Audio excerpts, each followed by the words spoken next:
My daughter Sarah has always had the strangest friends. I'm not sure why, but in her earlier years she always attracted what would be considered the weird kids. I've got a ton of stories about this, but there's one that kind of sticks out like a thorn. She was in the 4th grade, and we had just moved due to my wife's reassignment.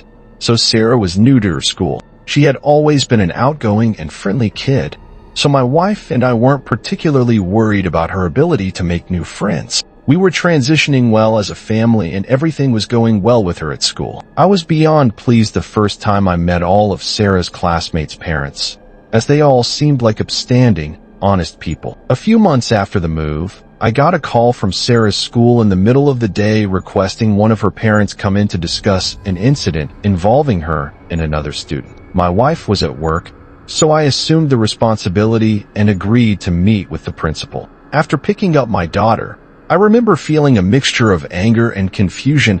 Anger, obviously. I mean, my daughter had probably been in a fight which I'd need to punish her for should I find out she was the antagonizer.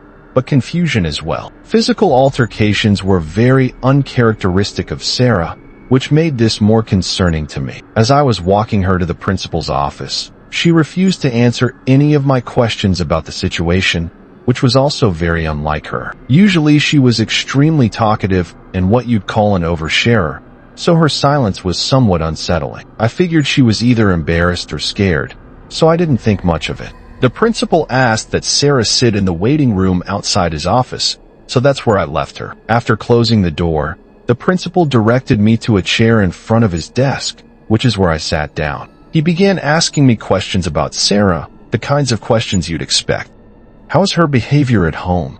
Does she listen? Does she talk back? Is she respectful? You know, things like that. I had nothing but positive things to say. Sarah was an extremely well-behaved and respectful girl, and that's not the father in me. I was just telling the objective truth. Eventually, the principal told me why I had been called in. Apparently, Sarah had gotten into a brief altercation with a classmate after recess, a girl named Samantha. I asked about the circumstances of the fight, and this is what I was told.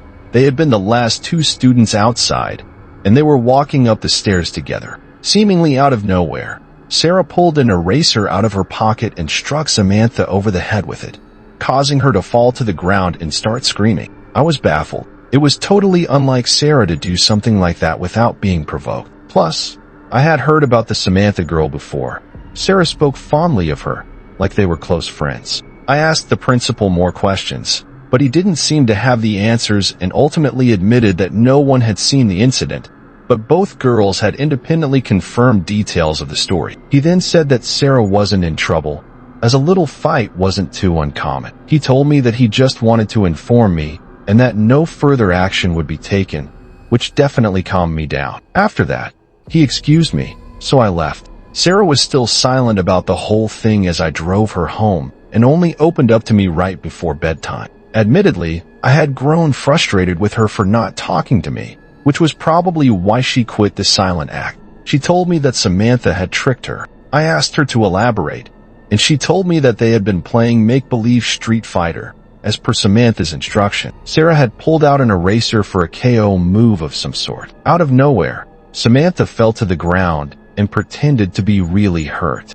She then whispered in Sarah's ear that she'd seriously hurt her if Sarah didn't pretend like she'd attacked her. So that's what Sarah did, and all the teachers assumed it had been a real fight, rightfully so. I was pretty pissed. My little girl had been taken advantage of and falsely accused. Instead of going to the school, I decided to handle things myself. That night, I went through the school's directory and found Samantha's father's phone number. He introduced himself as Mark. I was kind of taken back by how sweet and genuine he sounded on the phone. He told me he had heard about the incident, gotten the real story from Samantha, and already reprimanded her. I thought it was kind of odd that Samantha would have told the truth to her father so soon, but I was happy I didn't have to do any convincing. He then went on to say that Samantha had always had some minor behavioral problems growing up, and she'd sometimes think and act like another person entirely. I actually started to feel bad the more he told me. It seemed as if she wasn't fully in control of some of her actions. Mark suggested that the girls schedule a sleepover to make up for the whole thing and become better friends, which I thought was a great idea. He offered to host, and I was appreciative of that. That weekend, I drove over to his house with Sarah, who had returned to her bubbly, talkative self. Mark invited me in, and the two of us got to know each other over some wine while the girls played in the basement. Like I said before, Mark seemed like a completely upstanding person, and I really enjoyed his company. I ended up staying for a few hours, and the time flew by. Eventually, I just had to ask about Samantha's behavior, as it had been bugging me for a while. His entire demeanor changed, and he lowered his voice a bit. He told me that she often had trouble making friends, and that she's seen a few doctors, all of whom think it's something she'll outgrow soon.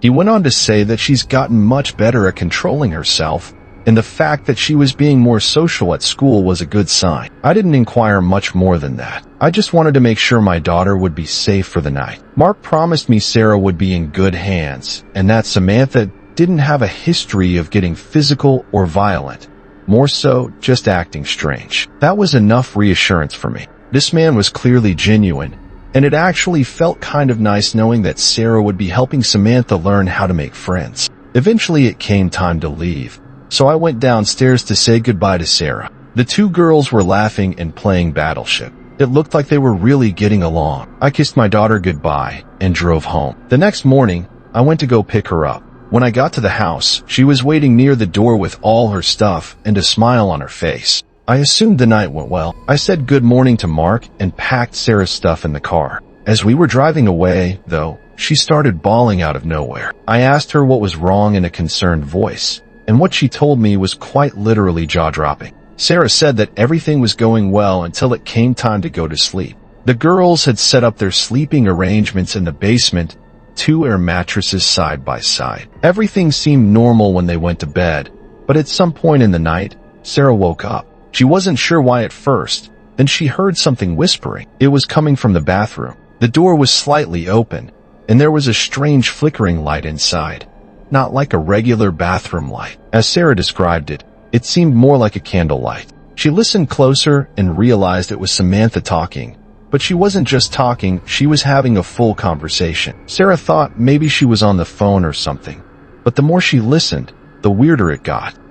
So Samantha wasn't calling herself Samantha. She was calling herself MS. Jen. Sarah felt frozen. It was like Samantha thought she was someone else, and she wasn't talking to anyone, just the mirror. Then the candle went out. Everything was dark again. Sarah squeezed her eyes shut, pretending to be asleep. A long time passed, and then she heard the bathroom door creak open. Her stomach dropped when she heard whispering again, this time right above her. It went on for a while. Sarah didn't understand the words. It didn't even sound like English. She just lay there, too scared to move. Eventually Samantha went back to bed like nothing happened. In the morning, she was totally normal again. Sarah didn't dare ask her about it. When Sarah told me what happened, I was horrified. My gut told me this wasn't just a case of childhood imagination. Something was wrong. I didn't know what to do, but I knew I had to tell someone. I called Mark first. At first, he laughed it off, saying Samantha has always been a creative kid, but as I pressed him, his voice faltered. Eventually, he admitted that her so-called behavioral problems were more serious than he let on. One psychiatrist had even suggested she was showing signs of multiple personality disorder. They had already moved twice before, he told me in a hushed tone, because Samantha had been kicked out of school. I was stunned, furious, even. Why the hell hadn't he told me this before? Why would he put my daughter in danger like that? Then he did something unexpected. He begged me not to notify the school. I didn't know what to say. Part of me wanted to respect his wishes, but another part of me knew that something was very wrong. I blurted out, "Okay," and hung up the phone before he could respond. I told myself I'd make my decision by the end of the week, but I never got the chance. That Monday, Samantha Fallon attacked another student at recess. It was serious enough that the school sent out a statement to all the parents, though they kept the details vague. By the end of the day, I found out that she had been expelled. I tried calling Mark, but his phone had seemingly been disconnected. The situation was incredibly unsettling. Just days ago we had spoken, and now suddenly he was unreachable. I didn't even know what I wanted to say to him, just that I wanted to say something. There were no other numbers or emails in the school directory, just that one number that was now disconnected. A few days later, the curiosity got too overwhelming, so I bit the bullet and drove to his house. When I arrived, it was completely vacated. No moving trucks, no sign of a rushed departure, just gone. It didn't make sense. How could they have left so quickly? I tried looking them up, searching for any trace of them online. I found nothing. No forwarding address. No mention of them anywhere. It was like they had never existed at all. That was a long time ago, and Sarah wasn't too badly affected by it. In all honesty, I think she's mostly forgotten about it. I haven't, though. I often think about what could have happened to my daughter that night in that basement, or what kind of things that kid Samantha has been doing since. My upbringing was a little unorthodox. I grew up in a Southern Baptist household, the kind where we didn't believe in ghosts, but were absolutely certain about demons. Let me explain.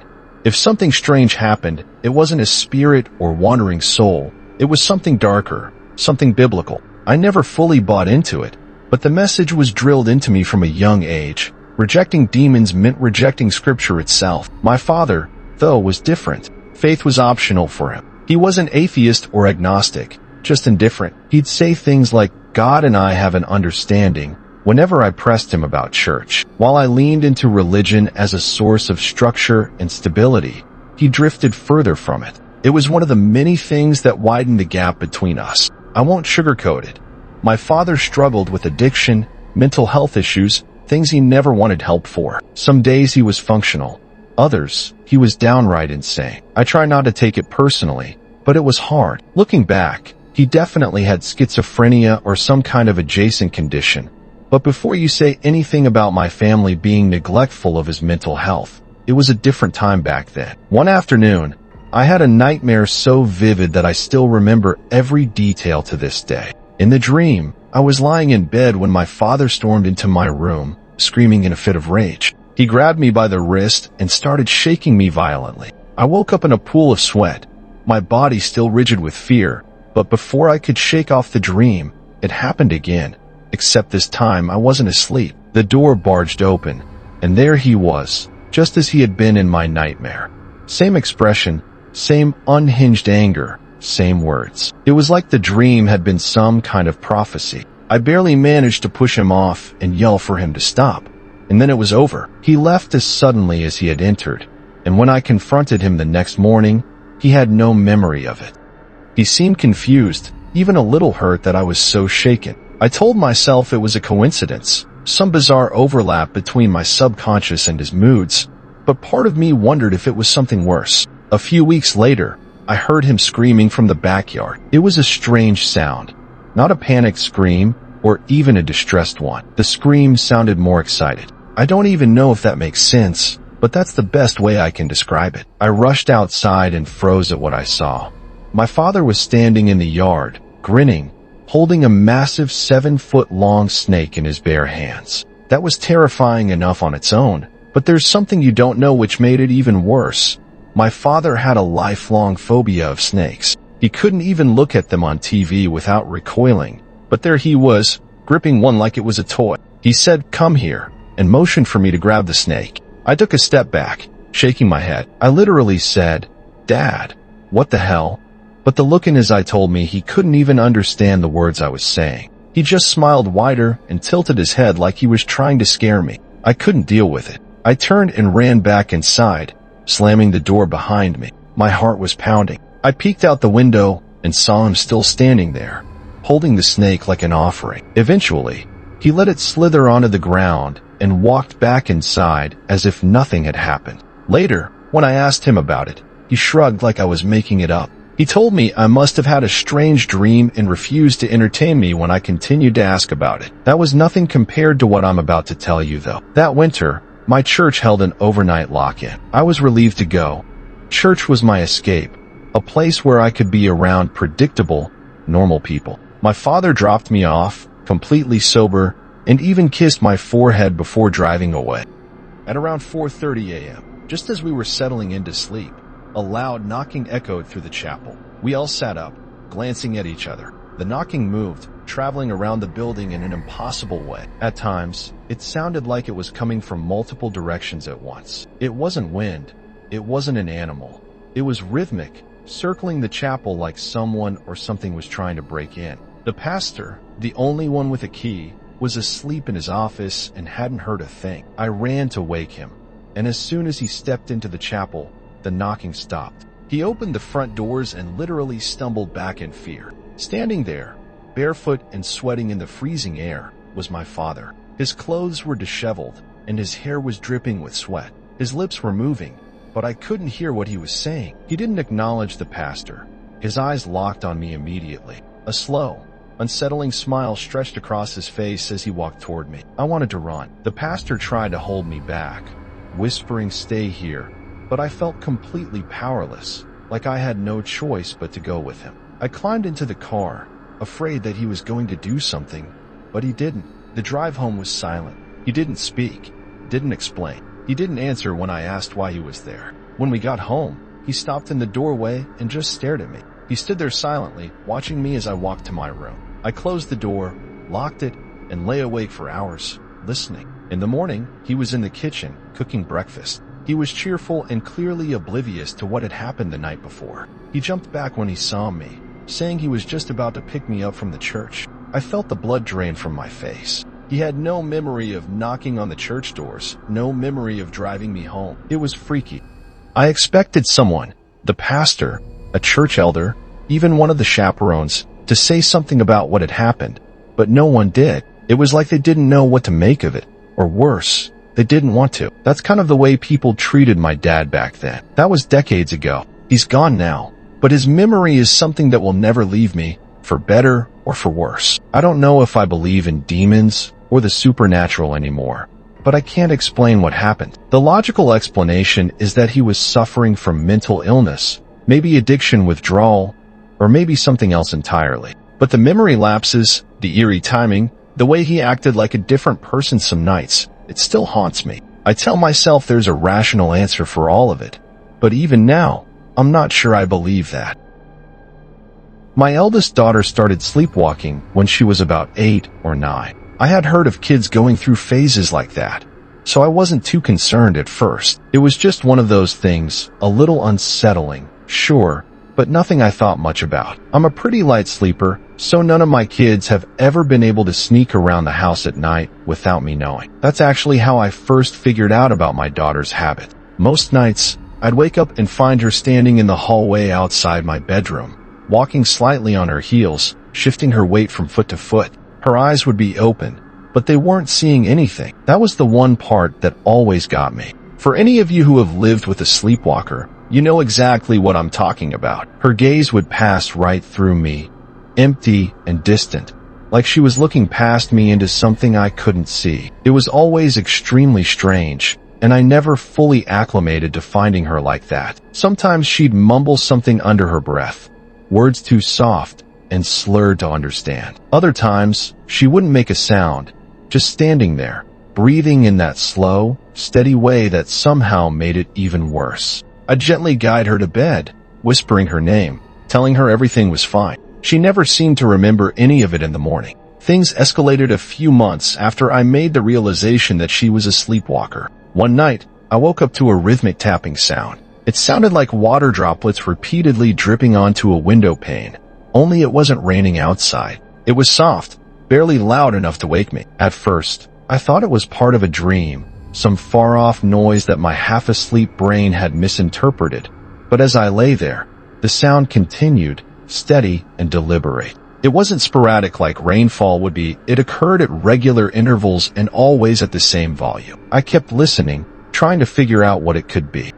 It wasn't the house settling, and it wasn't the wind outside. It was too precise. Once I realized the tapping wasn't going to stop, I begrudgingly accepted that I'd have to deal with it. I sat up and looked towards the door, which is where the sound was coming from. My wife was fast asleep, and I didn't want to disturb her. I should mention that I wasn't scared, just curious.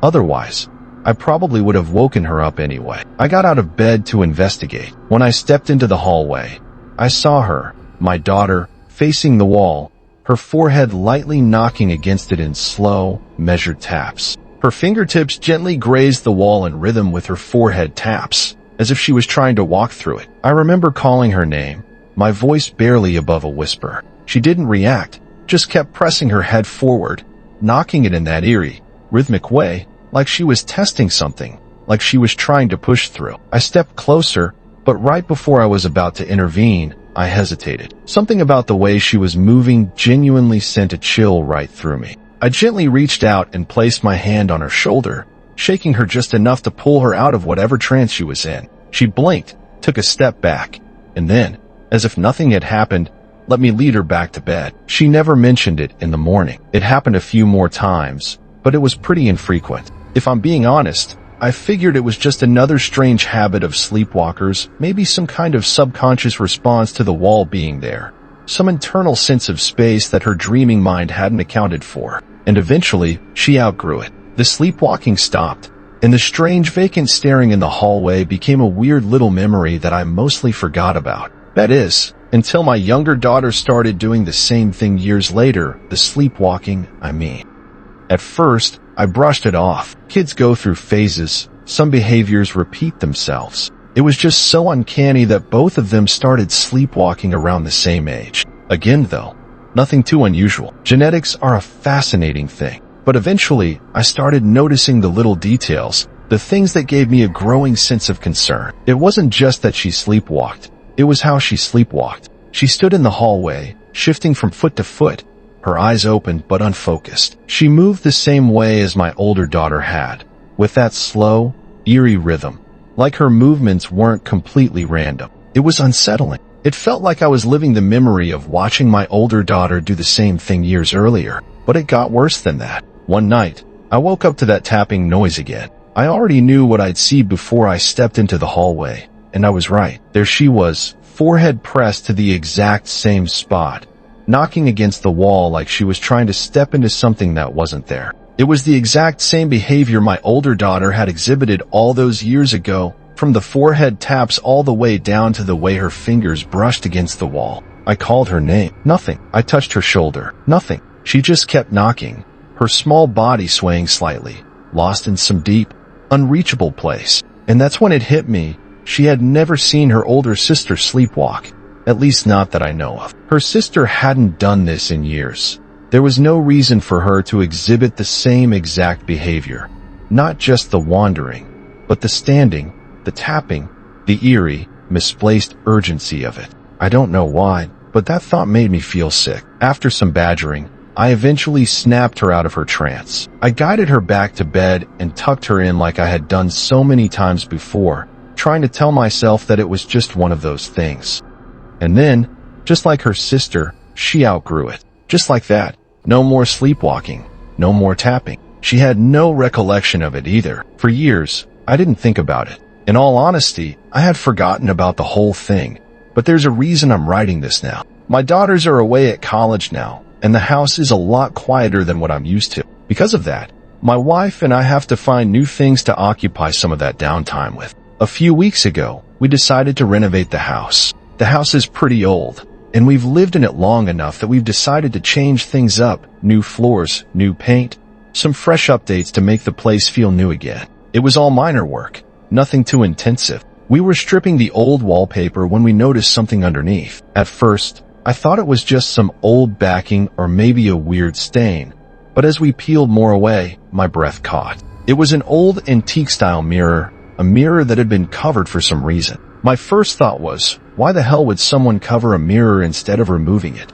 I felt ridiculous standing there, staring at a piece of glass like it was going to do something, but I couldn't help but feel like we weren't supposed to find it, like it had been sealed away for a reason. And that's when I realized the mirror was positioned in the exact spot on the wall that my daughters had been bumping into all those years ago. The memories came flooding back, and I stood there in shock. There was no logical reason they should have known it was there. They couldn't have. And yet somehow both of them had independently been trying to walk into something that was impossible to see through the wallpaper. Forget about the fact that they were unconscious.